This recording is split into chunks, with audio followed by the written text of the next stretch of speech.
Yo guys, Paunchy here, and today I'm going to show you the quickest way to me to sample on the Octatrack.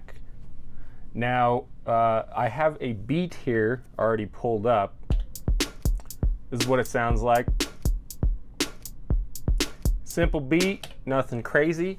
So I'm utilizing, if you can see here, I'm utilizing a couple of the flex tracks to play this beat. So that's nothing crazy, of course. Now what we're going to do is we're going to utilize one flex track to actually sample. Now I have a Roland JU06A, basically the Juno little module that Roland made fairly recently, and it sounds like this. Definitely sounds great. It's nice that it's in a little form factor, but essentially we're going to use one flex track in order to sample. So you can use whichever one you want. Again, I have the drums on track 1 and track 5 here for no particular reason. Sometimes I like to use my tracks, horizontally here. Sometimes I do them vertically. That's totally up to you. But in this case, I'm just going to use track 7 to sample. The only reason I do track 7 is because I usually reserve track 8 for the master, and then I usually reserve tracks 1 through 5 or so for actual samples and one hits and stuff like that. So that's why I'm using 7.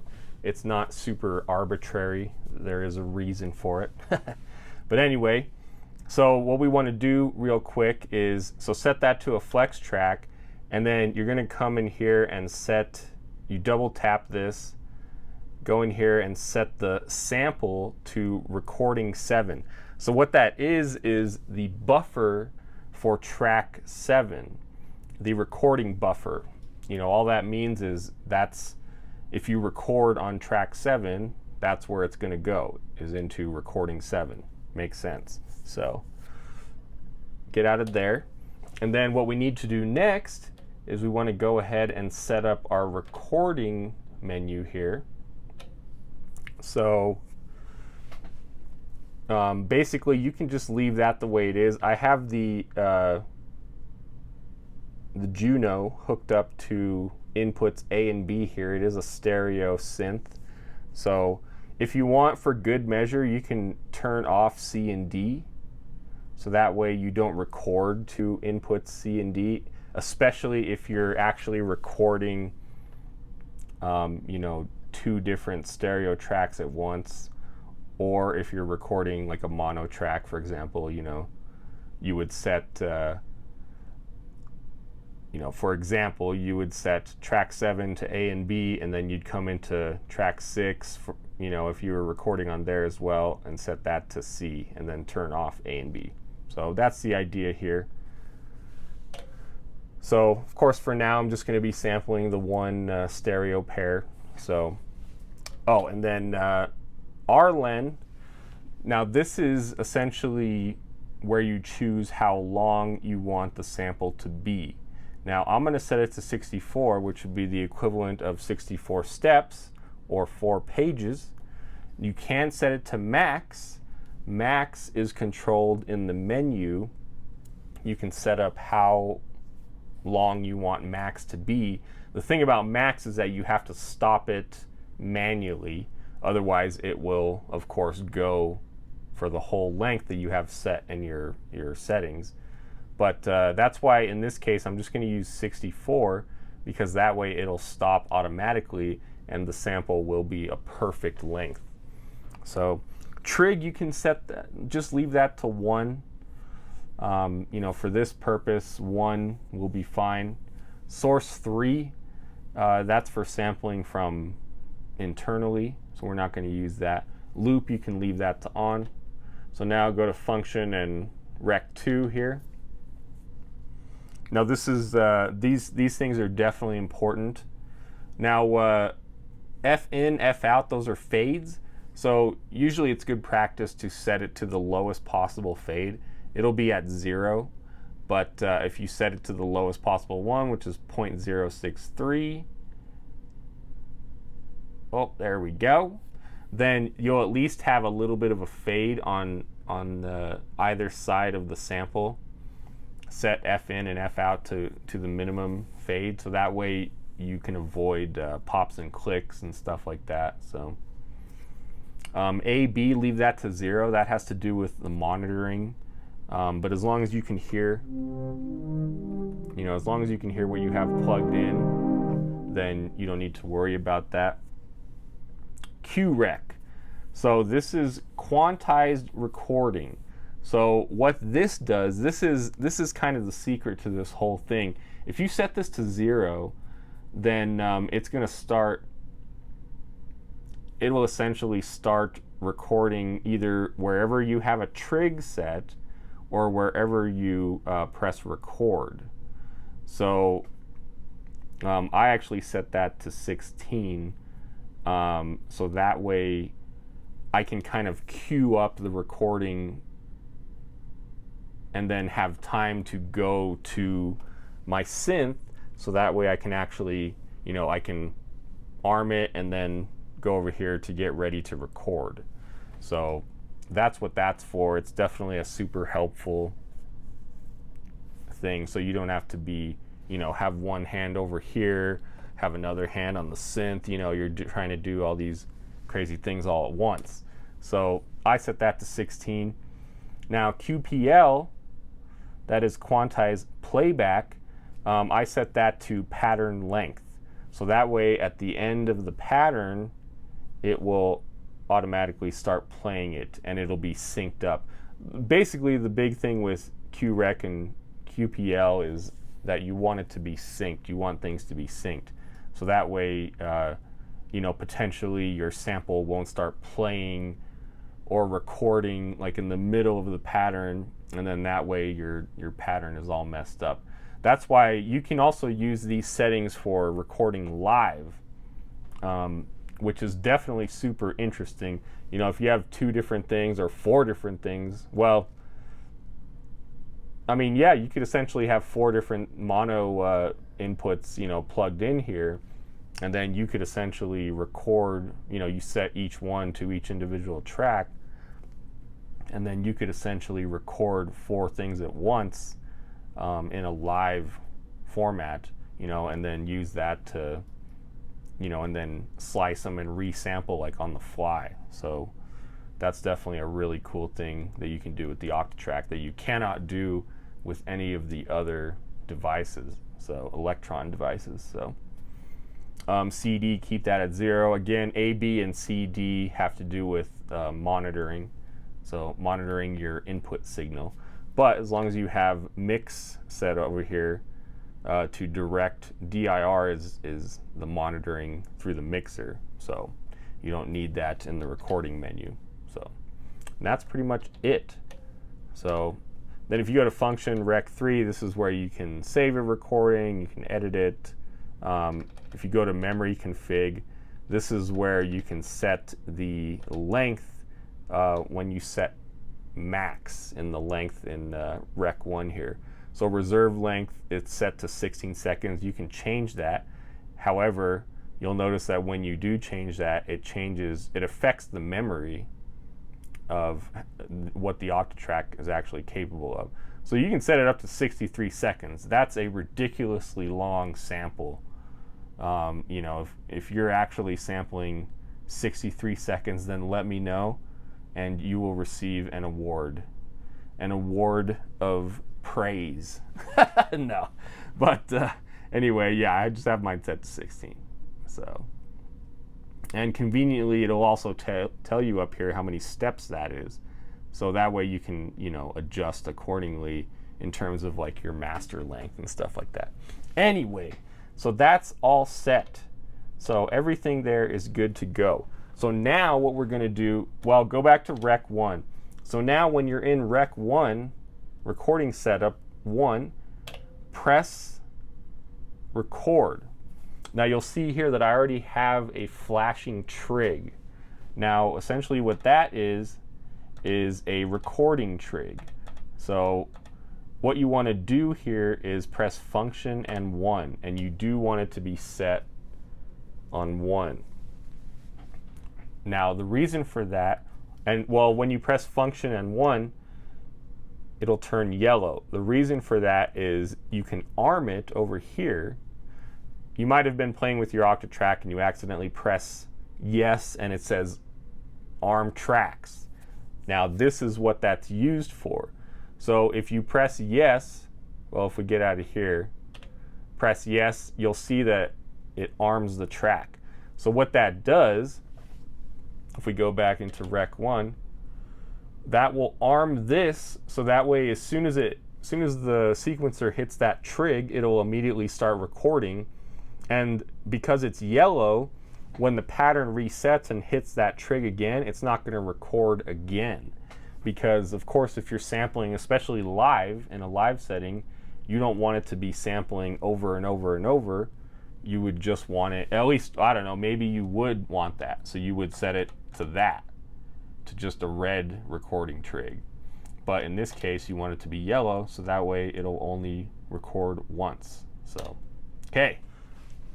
So now, if we press yes, it'll arm, doesn't matter if it arms all, unless you are utilizing recording trigs on the other tracks, and that's something you want to be aware of. So, you know, can do that accordingly. If you just go to, well, yeah. So there you go. You can, if you just want to record one track and arm one track, then hold the track, hit yes. So in this case, I'll just arm them all. So it doesn't matter to me in this case. So now we can start the beat going. And you'll see that the plus ones, the ones with the plus are the ones that are recording. You'll also notice that track 6 was recording as well, which I didn't intend, but you know, I have a trig there as well, so I'm just going to take that off of track 6, go back to track 7, and just have that one trig. So, okay.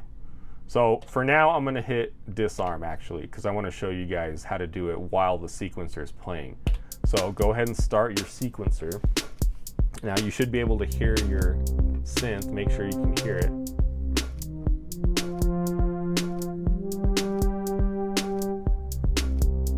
Okay, so now once I hit yes, it's going to wait 16 steps before it starts recording, essentially. And the reason for that is because of what we did with QRec up here. So once I hit yes, it'll arm that trig, and then it'll loop around, and it will go ahead and hit that trig and start recording.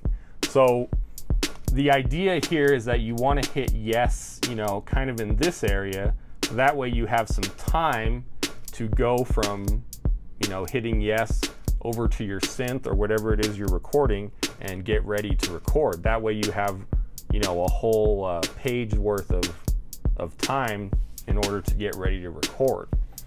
So again, what I'm going to do is hit yes and then come over here and then start playing. So I'm going to do it here. Okay.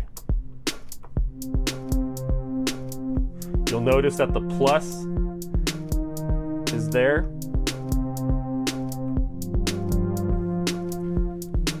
Okay.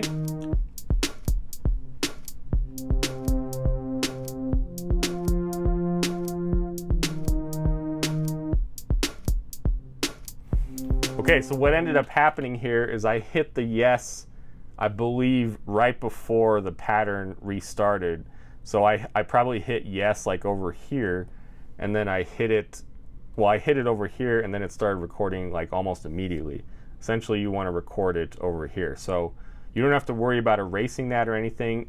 If you record to the recording buffer, it'll just restart it. So, or it'll just overwrite it. So let's start the beat again. Well, let's disarm it so it's not recording. So I'm going to try and hit the hit yes around here. Okay, it's not recording, now it's recording.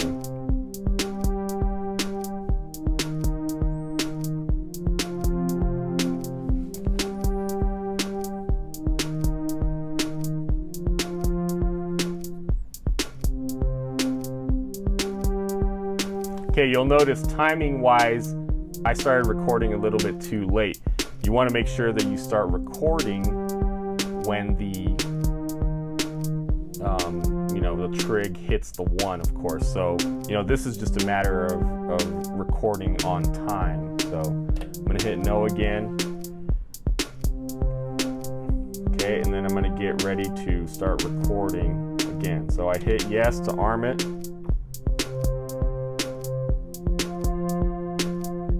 You see the plus up there?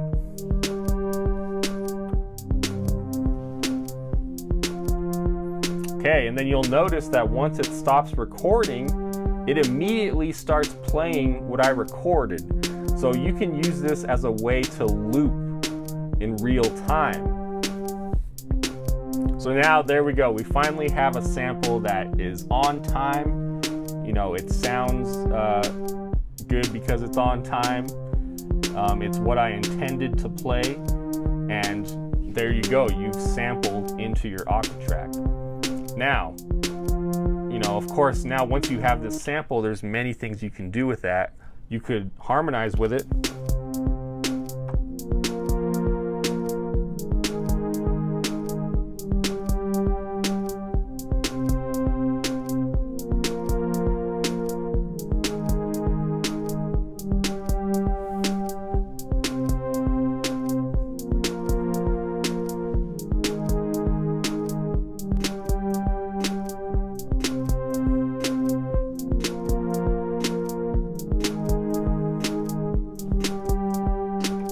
Okay, and then, there's tons of other things you can do with that, which I'm not going to go over necessarily right now, but just to show you, if you go to the audio editor here, this is the audio editor for the current track, which is track 7, which is the recording buffer.